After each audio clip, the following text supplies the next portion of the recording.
Halo, assalamualaikum warahmatullahi wabarakatuh. Salam sejahtera bagi kita semua. Bagaimana kabarnya hari ini, sahabat guru? Harus lebih baik daripada hari kemarin ya, tentunya. Kali ini masih tetap di channel Fadilatul Khotimah bersama saya, Eko Purwanto, akan membahas pelatihan soal tryout bidang studi PGSD paket yang kedua. Kita langsung saja ya untuk pembahasannya. Cekidot.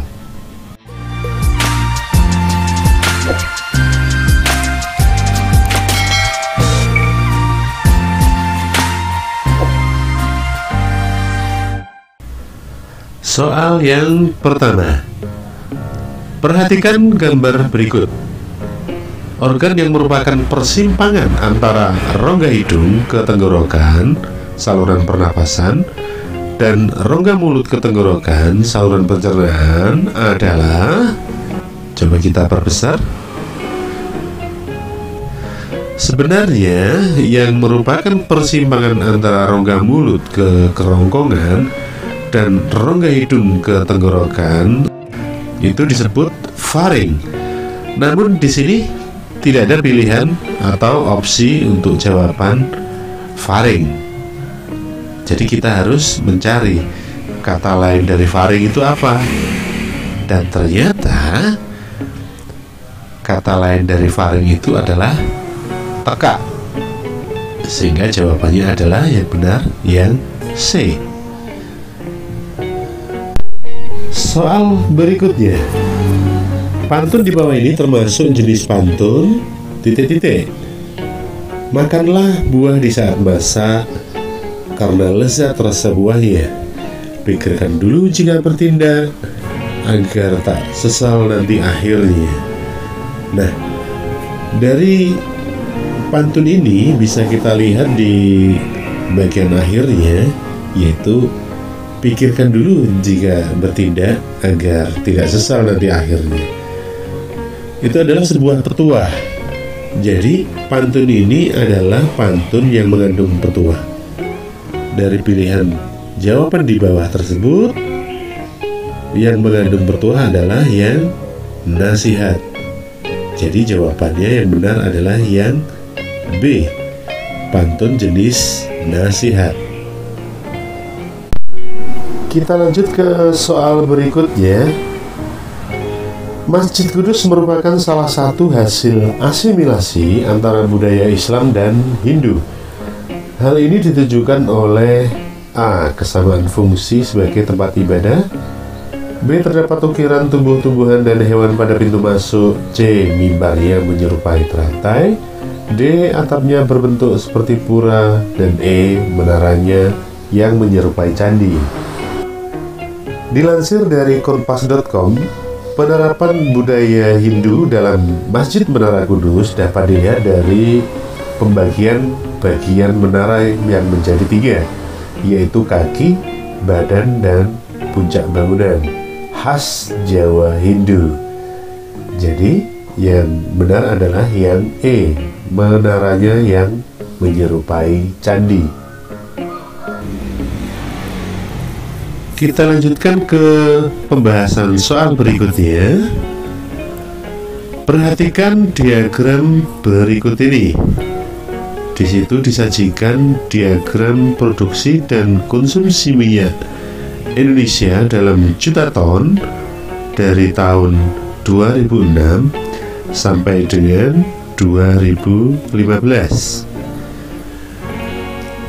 Pada tahun 2006, produksi minyak di Indonesia 50 juta ton, sedangkan konsumsi minyak di Indonesia mencapai 60 juta ton.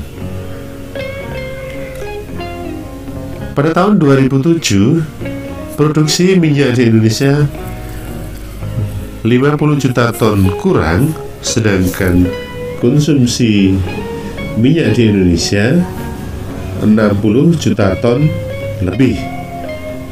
Begitu seterusnya. Artinya dari tahun 2006 sampai dengan 2015 produksi minyak di Indonesia tidak mencukupi konsumsi atas minyak di Indonesia. Jadi sebenarnya kita mampu memproduksi minyak, namun tidak mencukupi dalam memenuhi kebutuhan minyak di Indonesia sendiri, sehingga pemerintah bisa melakukan kebijakan diantaranya impor untuk mencukupi kekurangan kebutuhan konsumsi minyak di Indonesia. Selanjutnya kita menuju pernyataan yang sesuai dengan diagram. Pernyataan yang A, Indonesia tidak mampu memenuhi kebutuhan minyak sehingga melakukan impor minyak sejak tahun 2006 sampai dengan 2015. Yang B, Indonesia cenderung melakukan kegiatan ekspor yang lebih besar daripada impor pada tahun 2006 sampai dengan 2015. Ini sangat salah ya yang B. Sebagian konsumsi minyak di Indonesia dipenuhi melalui ekspor. Ini jelas salah juga. Kemudian yang D, Indonesia mampu memenuhi kebutuhan minyak sehingga tidak perlu melakukan impor. Ini juga salah. Yang E, sebagian konsumsi minyak Indonesia dipenuhi melalui impor karena produksi minyak dalam negeri tidak cukup memenuhi kebutuhan konsumsi minyak dalam negeri. Ini dengan yang A hampir sama. Jika melihat grafik, di situ grafiknya memang untuk grafik dari tahun 2006 sampai 2015. Namun kebijakan impor yang dilakukan oleh Indonesia belum tentu dimulai sejak tahun 2006 hingga 2015. Jadi yang paling tepat untuk menyatakan grafik tersebut adalah produksi minyak yang tidak mencukupi konsumsi atas minyak tanpa mencantumkan sejak kapan Indonesia mengimpor. Jadi jawaban yang tepat adalah yang E. Kita lanjutkan ke soal berikutnya. Perhatikan pernyataan berikut. Berpikir dengan memberi kesempatan kepada Anda untuk mengemukakan pendapat sebanyak mungkin tanpa memikirkan bahwa pendapat yang disampaikan itu benar atau salah. Memberikan jawaban yang berbeda, memberikan beberapa alternatif pemecahan masalah, dan memberikan gagasan-gagasan yang berbeda atau baru merupakan konsep bahwa berpikir itu titik-titik. Dari literatur modul pedagogi pembelajaran 7 halaman 162, di situ dicantumkan bahwa berpikir secara divergen atau lateral memberi kesempatan kepada anak untuk mengungkapkan pendapat sebanyak mungkin tanpa memikirkan bahwa pendapat yang disampaikan itu benar atau salah, memberikan jawaban yang berbeda, memberikan beberapa alternatif pemecahan masalah, dan memberikan gagasan yang berbeda atau yang baru. Jadi dari literatur yang ada bisa kita dapatkan bahwa pernyataan tersebut merupakan pernyataan berpikir secara divergen, sehingga jawaban yang tepat adalah jawaban yang C.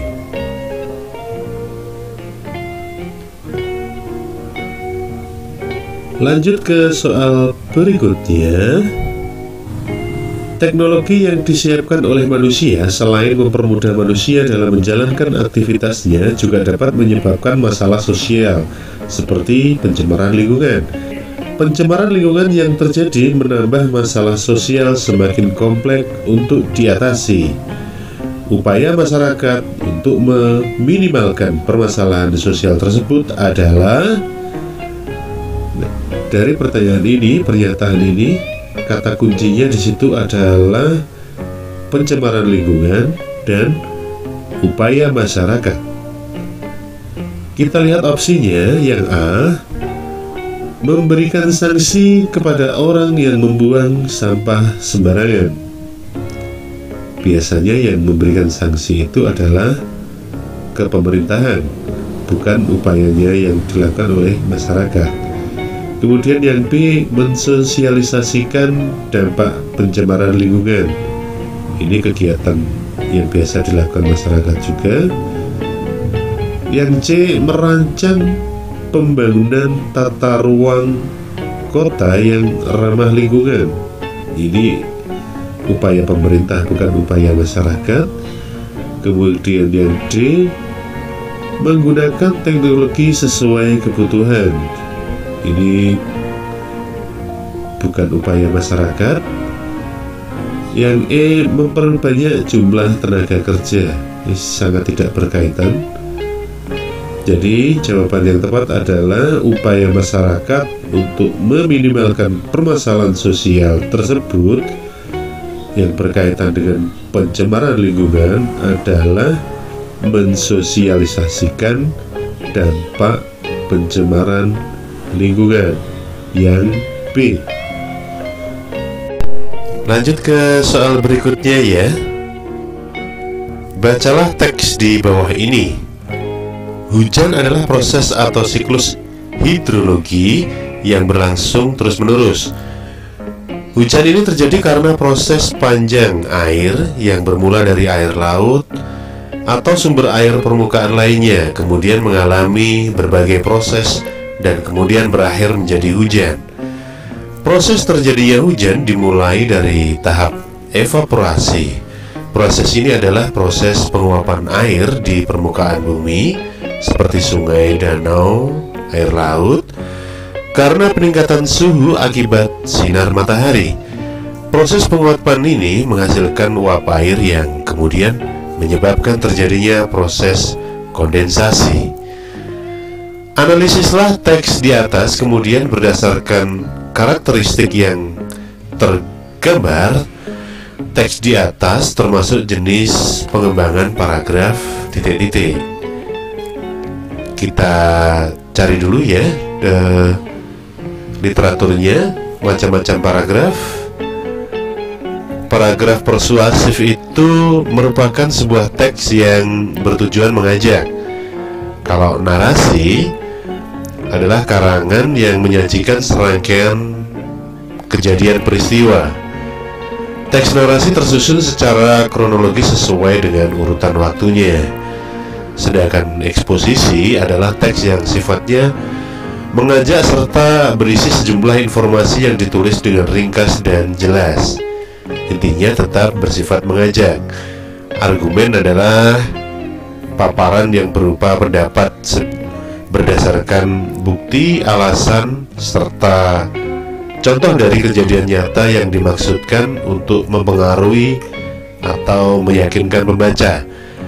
Sedangkan deskripsi merupakan sebuah tulisan yang isinya bertujuan memberi gambaran suatu objek kepada pembaca dengan rinci. Jadi yang teks tentang hujan, air dari prosesnya dari air hingga berakhir menjadi hujan, itu adalah proses yang berurutan, sehingga paragraf tersebut termasuk dalam paragraf narasi. Jadi jawaban yang benar adalah jawaban yang B, naratif. Lanjut ke soal berikutnya ya. Berikut termasuk sikap dari siswa sekolah. 1. Rasa ingin tahu. 2. Agresif. 3. Teliti. 4. Bekerja keras. 5. Banyak bicara. Sikap ilmiah yang perlu dikembangkan oleh ilmuwan untuk mendukung pemecahan metode ilmiah adalah sikap yang 1. Rasa ingin tahu. Benar ya. 2. Agresif. Salah. 3. Teliti. Benar. 4. Bekerja keras. Benar. 5. Banyak bicara. Salah. Jadi yang benar adalah yang nomor 1, 3, dan 4, yaitu untuk opsi jawaban yang A.